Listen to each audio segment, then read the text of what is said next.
Welcome, everybody. This is Chris Mallee with Fourth and John. I hope that you all had a positive and productive week. Tonight, I had the distinct pleasure to interview one of my favorite NFL prospects in this upcoming draft. He was nice enough to take time out of his night right before the Senior Bowl starts on Monday. Please let me introduce cornerback from University of Georgia, DJ Daniel. DJ, what's going on tonight, man? What's up? How you going? Glad to be here. Yeah, I'm doing well, man. Real excited to get into the film study. How's your offseason going so far, and how are you prepping for the Senior Bowl? Offseason been going good. Just really getting back healthy. Finally feel good to finally get back healthy. So that's really just been going on. Nice. Have you been rehabbing down at the university or just private facilities outside? I'm actually in Pensacola, Florida. So this is where I really been doing my rehab at. Okay. Specifically, what have you been rehabbing? Back in July 4th, I had an injury. Yeah, it was pretty bad. I've been rehabbing my ankle, my right ankle. They probably left me out a lot. Yeah, I probably missed a couple games this season being on my ankle. Mm-hmm. Yeah, I'm glad you're feeling better, man. I've rehabbed before back in college, dealing with a bunch of random track injuries, man. I know how annoying it is trying to go to PT and keeping up with the schedule. I'm glad you're feeling better though, and you're ready for the Senior Bowl. Got a couple questions that I'm gonna shoot your way if that's cool. Most definitely. Let's get it. So I know that you started off at a junior college, and there's a stigma that some people have. They think just because you went to a JUCO college, like that, you're not cut out to go D1. But you proved people real quick that you lived up to the hype. I mean, there's guys like Cam Newton, LeGarrette Blount, Jason Pierre-Paul, Levante David that all jumped up in the NFL after starting off at a JUCO. What was your JUCO experience at Georgia Military College, and what are some things that you took away from it? My JUCO experience was really tough because being there, it was a military school, so you had to wear uniforms. You had to make sure like each one of your collars was at the right spot, and if you weren't, it's most definitely gonna be punishment. And just being on the military background, that it really taught me a lot. Being like it most definitely tough, but it most definitely taught me like discipline. Being that like we had a curfew. If you went in the curfew in a certain time, you most definitely have some punishment afterwards. But I'll say like JUCO taught me like I met a lot of real ones, in JUCO. Being it's tough to make it out. It's tough to make it out JUCO anywhere, but just Georgia Military College, like it's real life tough. Like it's you start the gutter, and just being on that background, like it taught me a lot. Just like being disciplined and like. I say the number one thing it really taught me, just like every reaction don't like every action don't need a reaction. Being that like being coming off the military school, like you gonna have sergeants like coming in your face, like yelling this and that. But I was always taught like hear the mission, not the tone. Hear the mission, not the tone. So I'll say that that's most definitely one of the biggest thing I've learned that every action don't need a reaction. Just hear the message, not the tone. Wow, that's incredible, man. I mean, this is exactly what scouts and coaches are going to want to hear. Knowing that you had the discipline background, sounds like you got like the Patriots background.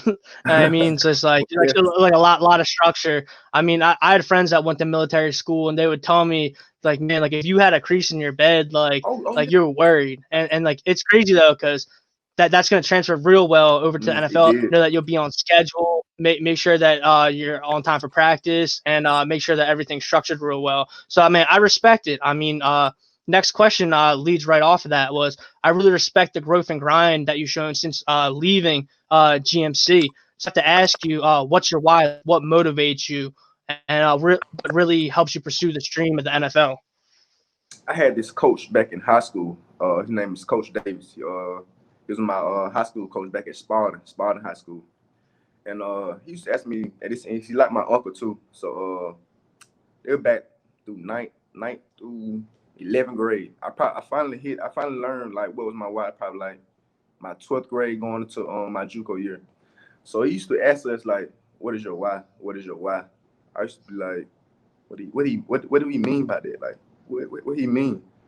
So one day, it was about time to pick a college to like go to school at. And being that I didn't have like any offers being of my grades, so we had this meeting. It was Coach Davis, Coach Myers, my other coach at Sparta, and it was my mom and it was me.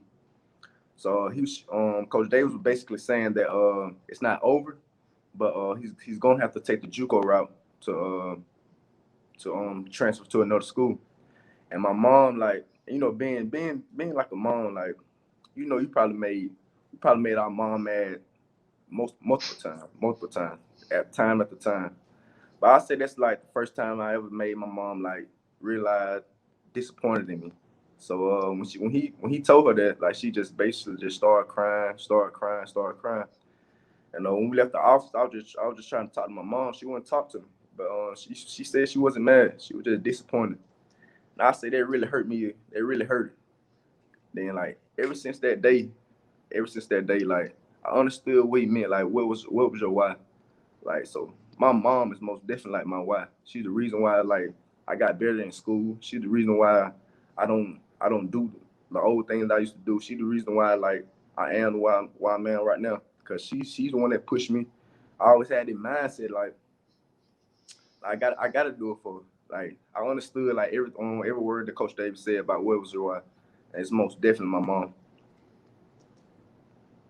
Yeah, that's awesome, man. I mean, one big thing is like people say it's okay to fail, but always fail forward. And it sounds like that's been the approach. Like you stepped up to the challenge. You knew that like my grades aren't where they're at. Maybe some of my on field stuff isn't where it's at, but I'm gonna grind. I'm gonna not only prove to my mom and everyone else that sees me not going to UGA right now, but sees me going to GMC right now, that like I'm gonna prove them wrong, and not just to prove them wrong, but to prove yourself right, because you know that you got bigger fish to fry, and that you got to catch a check to NFL in a couple years, and they're going to be wishing that they didn't hit on you back then, man. So hats off to you, man. It's just motivation. It's great. Next question I want to jump into. Given that you just accepted an invitation to this 2021 Senior Bowl coming up, are you excited to be able to put your skills on display after being injured, and really just being able to step up right now and display your skills?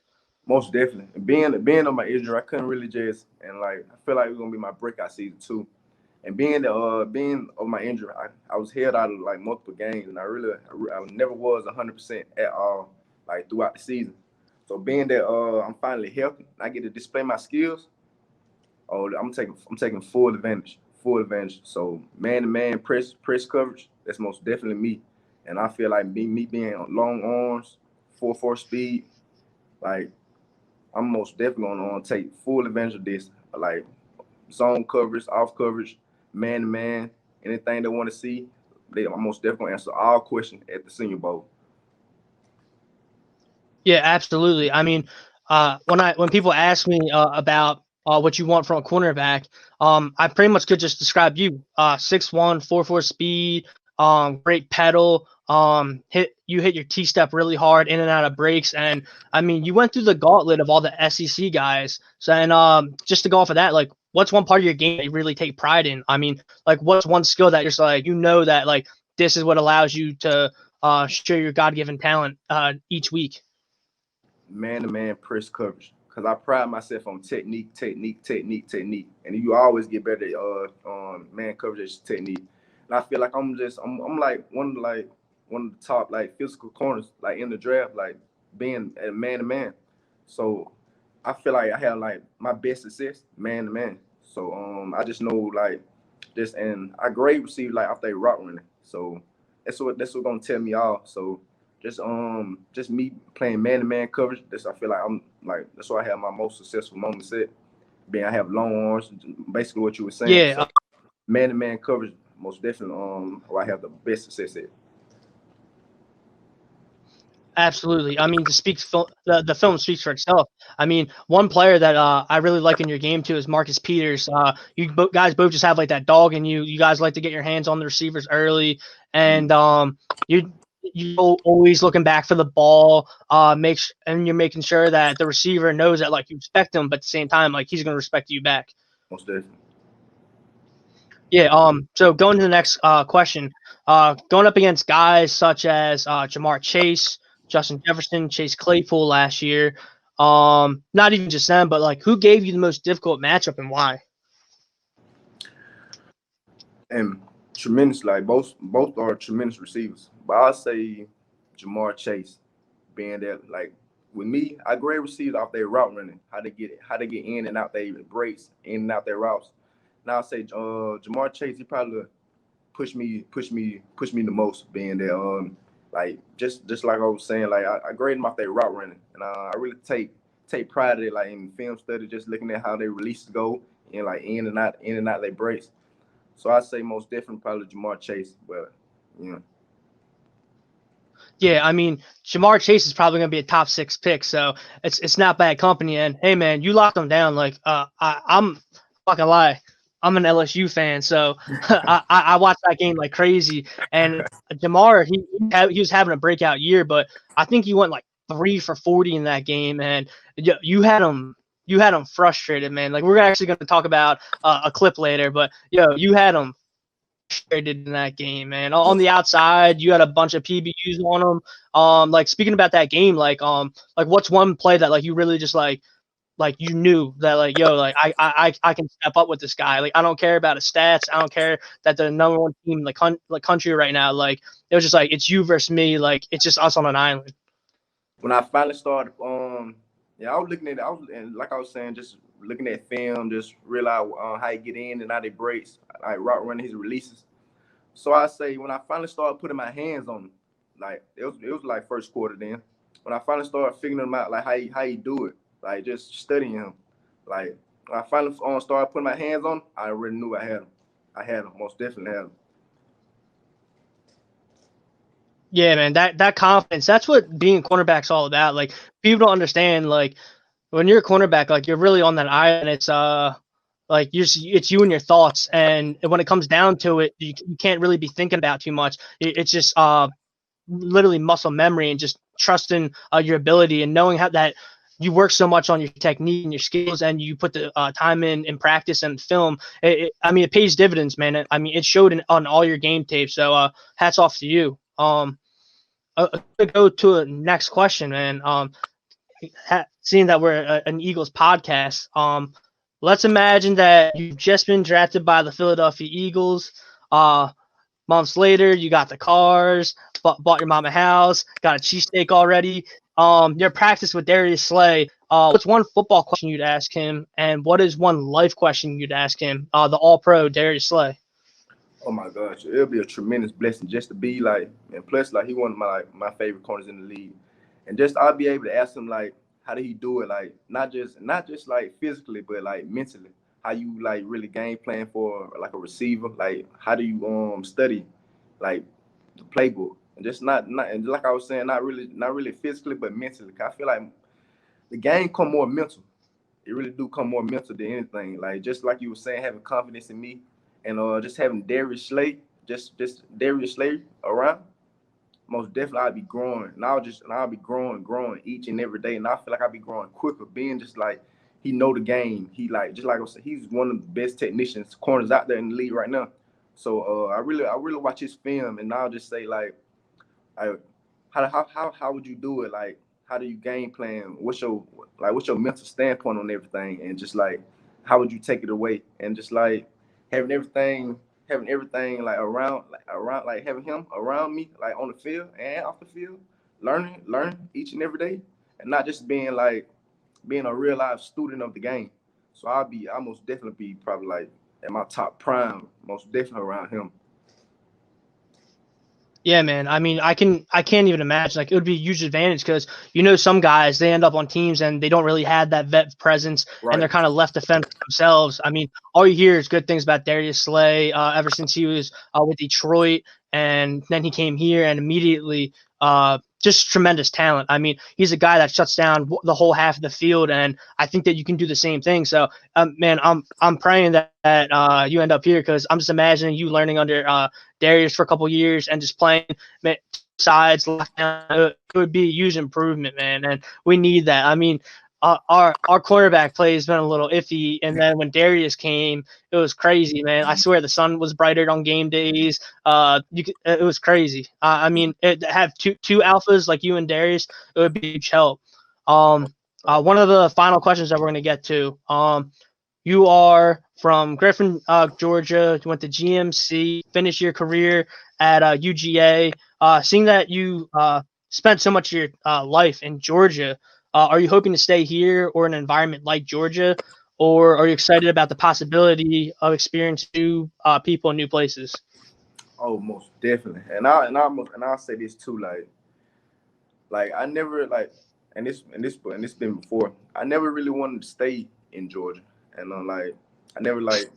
I always wanted to see like different things. Basically what you just said, all I ever really seen is Georgia, Georgia, Georgia. So it'll be a tremendous blessing to just go, like to even go see different things, learn different things, see different things, and being around that. Like, so I most definitely wanted to go like out of Georgia. I don't even think I want to live in Georgia, to be honest.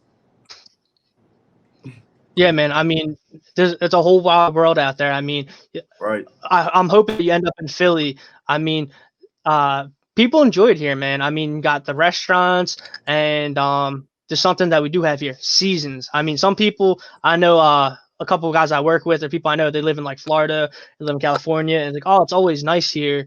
And I'm like, man, I like having seasons. Like I like showing off different fits. Like I can wear sweatpants comfortably. I'm not sweating. Mm-hmm. And you live in Cali, you got to deal with like crazy things. I mean, like half the state's on fire. You got earthquakes in Philly, man. The Mm-hmm. only thing you got to worry about is some crazy fans. But man, like we love the players, we love the team, and like it just comes with territory. Like I'm not gonna lie, like Eagles fans are a little crazy, but at the same time, it's just because we care, man. I mean, like you're gonna like you see like Chargers games. There's like two people in the Mm-hmm. stands. Like if Right. you go if you're in the link, man, like you won't be able to like breathe. That's how loud that stadium is. Like that's a feeling that like I wish like Darius and those guys got to feel that this year because I went to two home games and like it was loud, but it's like it's not the same. Like knowing that you went Right. to UGA, like those are like crazy home crowds. But I like NFL game, run out of the tunnel with the smoke and like 70,000 Eagles fans, like that's crazy, man. And like that's really like your dream just like opening up in front of you. So I'm Right. telling you, man, like Philly'd be crazy. But It'll be a tremendous blessing. last question, man. What is DJ like when he's not on the football field? Like, what are some things that you like to do in your spare time? I'm a family guy. I'm not a big type of go out.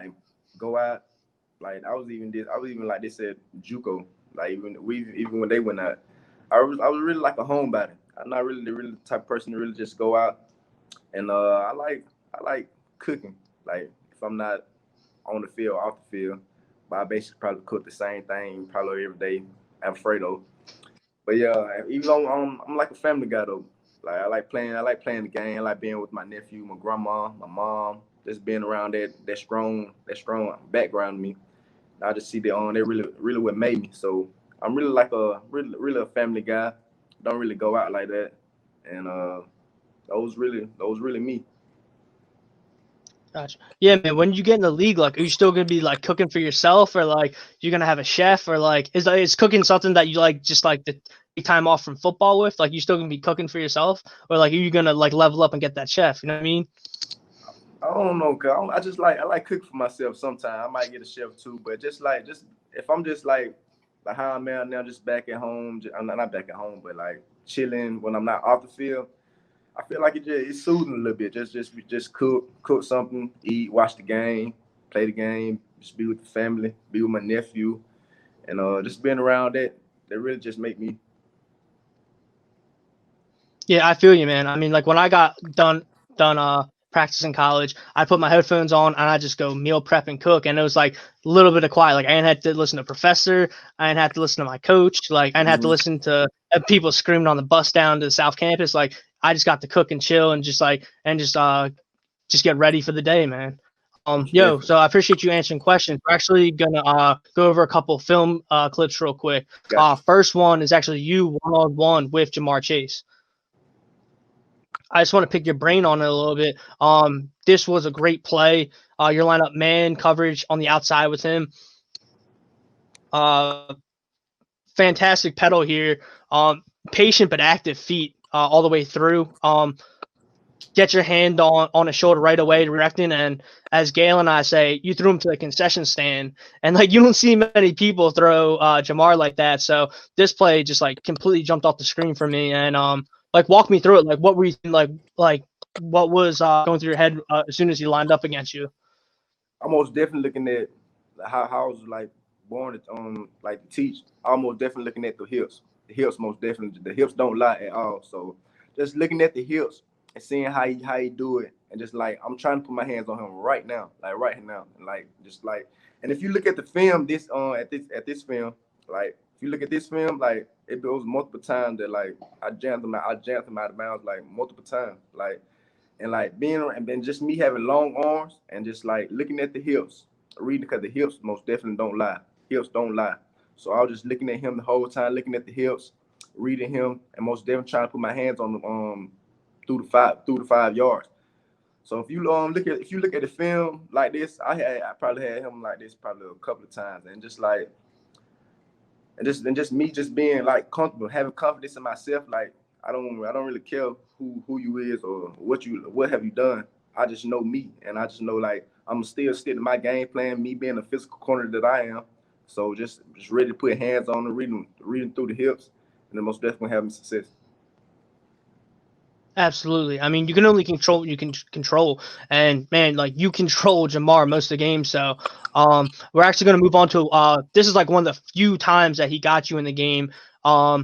He lined up outside, man on man coverage, and just breaking down the tape. The only question I have for you is, your man press. What is the reason that you didn't try to get hands on like right off the line, or was he just like fast off the line and that's what made it difficult? I was looking at the down distance too. It's 35, and I was reading his hip too at the same time. And I say the main thing I did wrong right here, I most definitely gave too much ground, and that's something I don't really do. And I like the mirror too sometimes. You know, like I just like the mirror. Sometimes I'll switch it up, put my hands on, and I say these are one of the times I gave too much ground, and I started getting up too high. So I say those most definitely one of the reasons why. So. Yeah, the good thing is that you reroute, you make sure that you give them the inside and not the outside, since the safeties are kind of in between the halves here. So Mm. sending them towards um the only thing like you said was maybe like should have got hands on, but Right. it was a great Most shuffle definitely. out, and it's giving them space. I mean, 3rd and 5, man, it's tough, and it's a perfect throw by Barrow right here. But this was like one of only 3 catches that Jamar had. So Mm. I mean, and it's right before that too. So I understand not wanting to give up the big play as well. Oh yeah, and it was I think they played probably back then too. They probably played a good role too. Like it was 3rd and 5, like second quarter and a half, and to get rid of end. And like having confidence in me and my technique. I was most definitely wasn't let him try to get over top of me in the route being it finna be a new quarter and halftime for the come. So I should be more patient. Most definitely be more patient at the line. Absolutely. So final clip. This is one of my favorite plays that you made. Out of all of 2019. A tremendous play. So you're lined up with Terrace Marshall. It's right before halftime. Man on man. Great technique here. I mean, you open the gate very fluid. The 4.4 speed speaks for itself. The big thing I love here is that the whole time you know exactly where Marshall is. Most definitely. And the body control really takes over. Eyes back to the ball, and you make a play right here. Most definitely. I was most definitely just trying to lean into him. And I started leaning to him then at the end of it. So I was trying to lean into him right here. I was trying to get to his hip.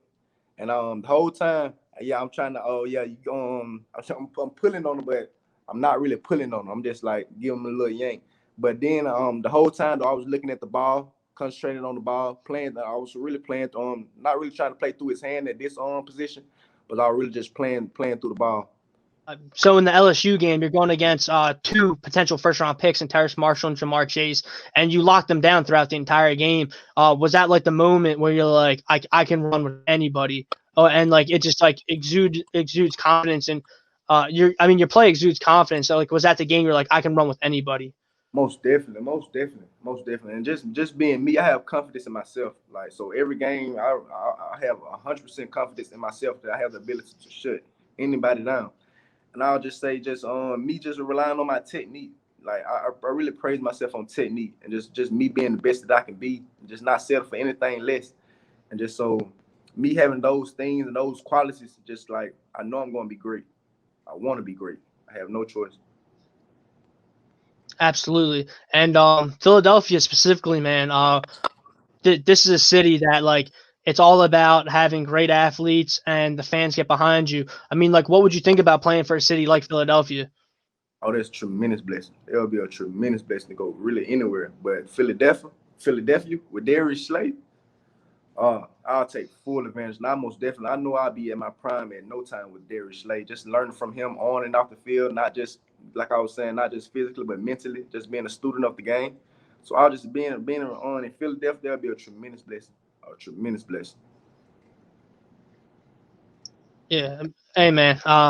I'm gonna pray for it. I'm gonna light some candles at church for it, man. Like I can see it now, man. I mean, like, well, what number are you trying to rock in the NFL? Because I don't think you can wear 14. I don't think you can wear Nah, 14 you anymore. can't. You can't. I'd say 21. Hey, man. Nah, I mean, it might be available next year, and I'm probably gonna have to. I'll promise you this: if you end up here, I'm grabbing your jersey. I'm grabbing your jersey. Well, definitely. Thank you. Yeah, absolutely, bro. I mean, leading up to the Senior Bowl on Monday, what are you most excited for? Like me. I know that a lot of it's kind of going to be virtual, but like, what are you really looking forward to? Like, who you looking forward to meeting? I'll say I'm looking forward to the one-on-ones. Like I'm most definitely looking forward to the one-on-ones. Being that, like I was saying, like I was injured this season, I couldn't really show like my man press technique. So just me being 100% now, like feeling better, feeling finally got my weight back, been had the speed. So I'm tremendously like excited for the one-on-ones to show off my press coverage, like and zone coverage too, and to really like to answer any question that like I'm one of the top corners in the draft. So most definitely I'm ready to go. Absolutely. Hey DJ, I really thank you for coming on tonight. Is there any last things that you'd want to tell the audience out here tonight? Thank you. I'm really glad that to be here. That you chose me to do the interview, and I'm really excited to see what life brings. Absolutely, man. Can't wait to see you this week in practice. I'll be scouting it, and I know there's no combine, but I'll be following your career leading up to this year and beyond. And it's a pleasure to meet you, man. Thank you again for stopping on tonight. Thank you.